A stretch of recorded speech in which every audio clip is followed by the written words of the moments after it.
कैसे हैं आप लोग? आशा करता हूँ सब अच्छे हों। देखिए, इस चार्ट को देख के मुझे क्या नज़र आ रहा है, सेलर्स तो यहाँ बैठे ही बैठे हैं, तो कहीं न कहीं बायर्स भी बैठे हुए हैं। पर मेरा मानना ये है कि बायर्स को एक अच्छा वार्निंग वगैरह मिला हुआ है, तो ऐसे में बायर्स काम नहीं करेंगे। तो कर भी लेंगे तो कोई बात नहीं, वो उनको मार्केट अपने आप सँभाल लेगा। पर कहीं न कहीं हम क्या प्लान रखने वाले हैं, उसके बारे में हम बात कर लेते हैं। देखिए, गैप डाउन हमारे लिए हो सकता है, थोड़ा बहुत चलेगा, पर कोई बात नहीं, बड़ा नहीं होना चाहिए, ठीक है? जैसे कि 57,667 के ऊपर ही रहना चाहिए, उसके ऊपर रहता है तो हमारे लिए काफ़ी अच्छा रहेगा। फ्लैट गैप अप के केस में एंड हल्का फुल्का गैप डाउन, देखिए हल्का फुल्का ही होना चाहिए जो कि रिकवरी में डायरेक्ट चला जाए। ऐसे में देखिए एक्सपायरी के सिस्टम है, इनको ऊपर ले जाना काफ़ी मुश्किल हो जाता है, पर कहीं ना कहीं रिकवरी करता है तो आसानी से हम बाइंग साइड का प्लान रख सकते हैं। सपोर्ट रेजिस्टेंस की बातें कर लेते हैं, तो वो हमारे लिए हो सकता है सबसे बड़ा 58,717, 58,200 एंड सबसे अच्छा सपोर्ट मान लीजिए अगर इसके नीचे रहता है तो थोड़ा रिस्की रह सकता है। तो ऐसे में हमें फ्लैट गैप में काम करना अच्छा रहेगा। कहीं ना कहीं 58,032 हमारे लिए अच्छा सपोर्ट का काम कर सकता है। 57,767 हमारे लिए अच्छा सपोर्ट का काम कर सकता है।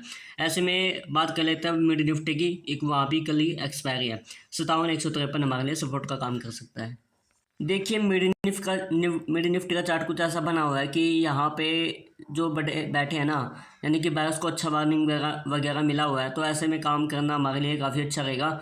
अगर हमें गैप अप मिल जाता है, फ्लैट में बात नहीं बनेगी, गैप अप ही मिलना चाहिए, वरना ये जो है प्रॉफिट में आ जाएंगे एंड अन्यथा वो अपनी पोजीशन को एग्जिट नहीं करेंगे।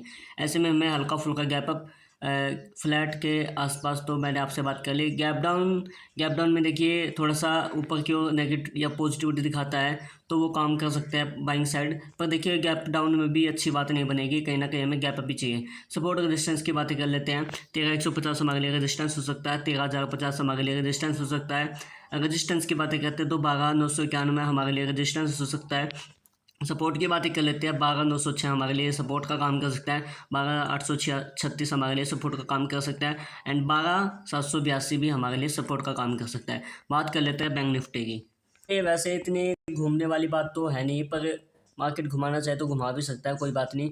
पर कहीं ना कहीं हमें इसमें अच्छा गैप अप चाहिए। अच्छा गैप अप होगा ना तो ये अपनी पोजीशन को एग्जिट करेंगे, अन्यथा देखिए फ्लैट में तो यहाँ मैं बिल्कुल भी काम नहीं करने वाला हूँ, क्योंकि देखिए मार्केट बढ़ने को बढ़ भी सकता है फ्लैट में भी, पर कहीं ना कहीं फिर इसके लिए ऊपर जाना थोड़ा मुश्किल हो जाएगा। ऐसे में हमें गैप अप ही चाहिए, गैप अप में फिर अच्छा प्लान बन पाएगा, जिससे हमारा जो सेलर है वो अच्छी अपनी पोजीशन को एग्जिट करेंगे, तो हमें काफ़ी अच्छा रहेगा।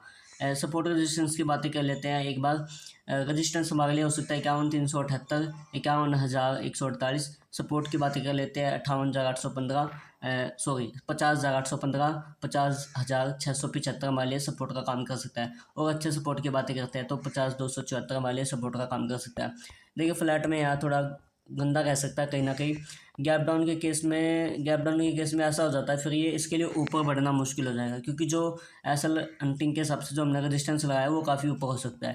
या फिर मान लीजिए 51,000, यानी कि इसका ऊपर ब्रेकआउट होगा ना जितना फास्ट, वो हमारे लिए काफ़ी सही रहेगा। ऐसे में देखिए फ्लैट फिर ये 51,000 ब्रेकआउट नहीं कर पाएगा, तो इसलिए हम नहीं चाहते कि हमें गैप अप ही मिले, अच्छा गैप अप मिले जहाँ पे मार्केट उनको ट्रैपिंग करके फिर हमें बाइंग साइड का मौका दे। ऐसे में हम काम कर सकते हैं, और आप आने वाले चार्ट को देख के काम कर सकते हैं अगर आपको कोई अलग चीज़ दिखती है, अलग मोमेंटम दिखता है। एंड मैंने आपके साथ अपना एनालिसिस शेयर कर दिया। धन्यवाद।